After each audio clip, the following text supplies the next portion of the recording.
आदाब बनारस, सलाम बनारस, सुबह बनारस को पढ़ाओ।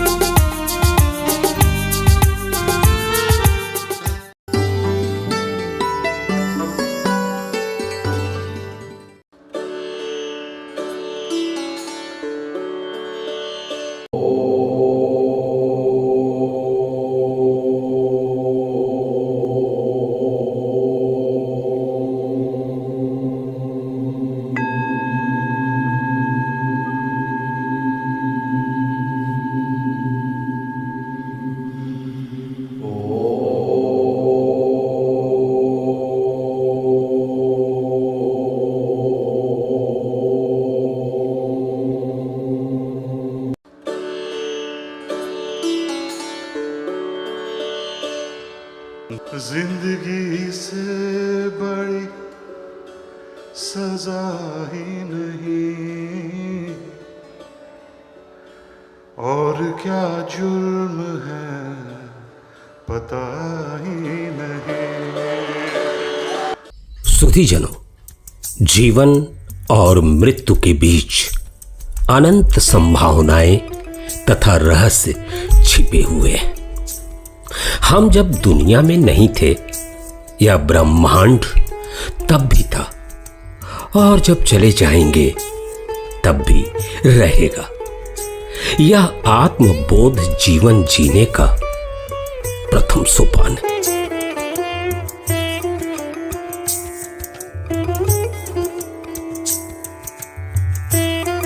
आपने कभी क्या ख्याल किया है सुधीजनों, इस पृथ्वी पर आज की तारीख तक दूसरे राम नहीं हुए, दूसरे महावीर नहीं हुए, दूसरे भगवान बुद्ध नहीं हुए, और तो और तुलसी, कबीर, सूर, रैदास और रसखान नहीं हुए।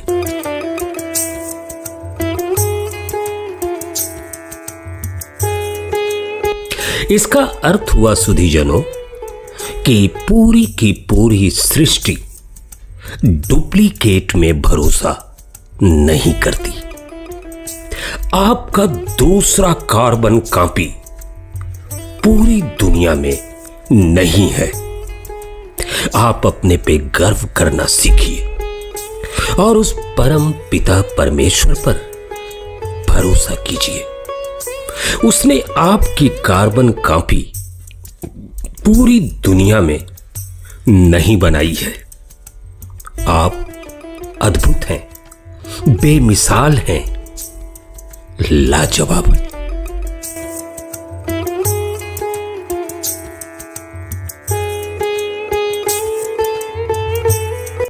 किसी वस्तु का अप्राप्य होना आकर्षण का प्रतीक है। वह वस्तु अगर प्राप्त हो जाए आपको, तो विश्वास जानिए उसका आकर्षण जाता रहेगा। किसी पे स्वामित्व यानी कि मालिकाना हक आपके अहंकार को पोषित करता है और हमारे अहंकार को भी पोषित करता है। अहंकार हमारे समस्त दुखों का आधार है।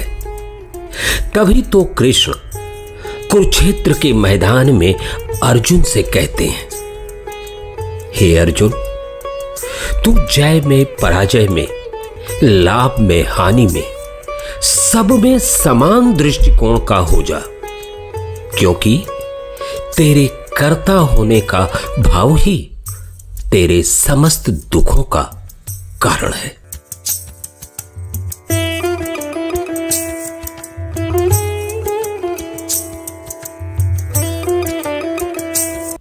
कर्ता तो संपूर्ण सृष्टि में मात्र एक ही है, जिसको सारी दुनिया सर झुकाती है, जिसकी इजाजत के बिना पूरी कायनात का एक भी पत्ता नहीं हिलता है।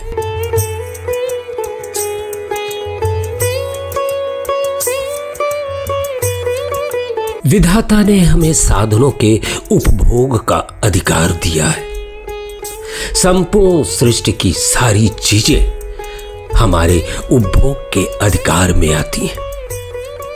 परंतु जानते हैं सुधीजनों, उनमें स्वामित्व का भाव पालने की अनुमति विधाता हमें बिल्कुल नहीं देता है। लेकिन मनुष्य की विडंबना तो यह है सुधीजनों कि वो अनुकूलताओं में सुख और प्रतिकूलताओं में दुख को देखता है। सच घटे या बढ़े तो सच ना रहे, झूठ की कोई इंतहा ही नहीं। ठीक उसी प्रकार जैसे कोई बालक जल में अपनी परछाई देखकर हर्षित होता हो और जब वह लहरों से परछाई विखंडित हो जाए तो वह रो पड़ता है। सुख और दुख उस परछाई के भांति नश्वर, परिवर्तनशील और अप्राप्य है।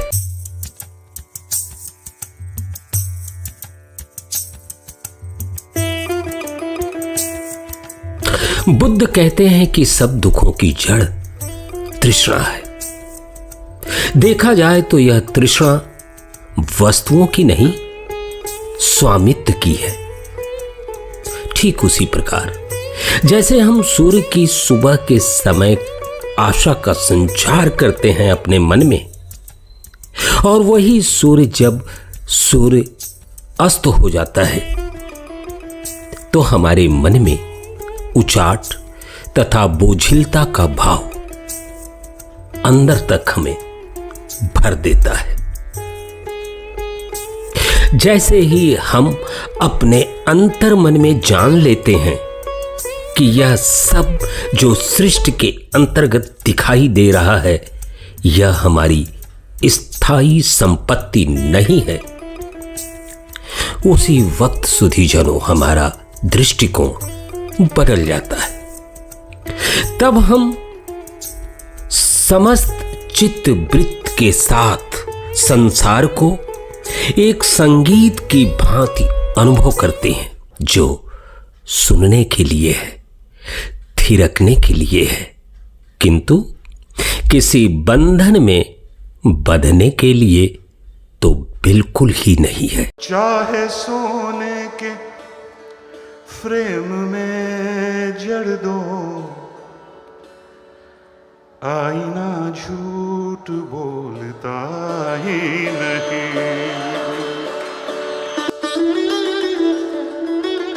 जय हिंद, जय भारत।